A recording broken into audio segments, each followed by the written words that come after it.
worst ways people have died. It was a sweltering afternoon in the summer of 1997, the kind of day when the sun bore down without mercy and the air felt thick with humidity. A small bustling town somewhere in Europe was gearing up for the weekend, its streets filled with tourists, locals and vendors trying to make a quick sale. In the heart of the scene was a grand hotel, its entrance flanked by towering columns and luxury cars. Inside, a man sat in the back of a black sedan, sunglasses covering his eyes, a lit cigarette dangling from his lips. He was well known, though few in the hustling streets would recognize him immediately. He was someone who had lived a life constantly under the eye of the public, an existence few would envy, despite the glamour surrounding him. Beside him sat a woman, elegant and poised, yet visibly anxious. They had spent the last few days trying to escape the relentless place, hopping from one location to another. Each time the paparazzi catching up to them, it was exhausting. But this trip they hoped would be different. They were making plans for the future, and this was supposed to be a brief escape from the chaos of their lives.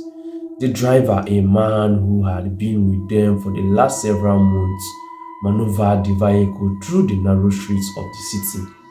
His instructions were clear: avoid the press at all costs. He was not their usual driver, but tonight he was tasked with an important job: getting them to their next destination safely and without being noticed. But outside the hotel, something was stringing. A small group of photographers tipped off about their location and began to gather. Some were on motorcycles, others in cars ready to give chase as soon as the couples made their move. They could sense that something big was about to happen, and they were determined not to miss it. As the black sedan pulled out from the hotel's underground parking, the photographers were on it within seconds. The driver accelerated, weaving through traffic in an attempt to rouse the paparazzi. The streets became a blur as they sped towards the tunnel ahead, a notorious shortcut known for its sharp turns and dim lighting. Instead, the car tension was mounting. The man clenched his fists while the woman gripped the edge of her seat. The speedometer climbed 60 mph, 70 mph.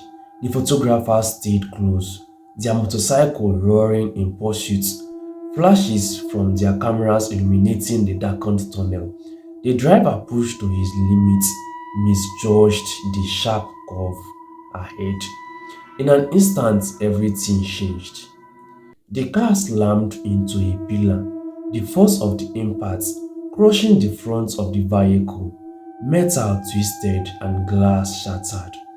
The sound of the crash echoing through the tunnel. Silence followed, broken only by the distant hum of the city above. The photographers, now stunned, hesitated before rushing towards the wreckage. Inside the car, the scene was catastrophic. The man, tall, gravely injured, was still alive but unconscious. The woman beside him fared no better, her elegant dress now torn and blood-stained. Emergency services were called, and within minutes, flashing lights filled the tunnel.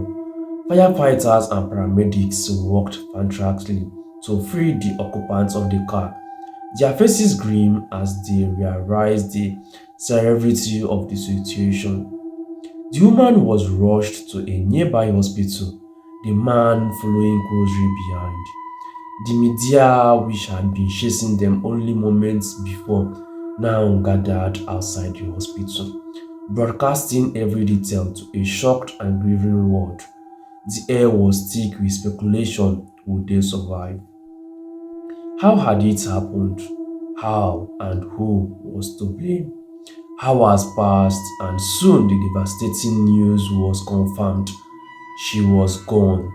The world mourned the loss of his beloved figure, someone who had captivated millions with her grace, compassion, and beauty.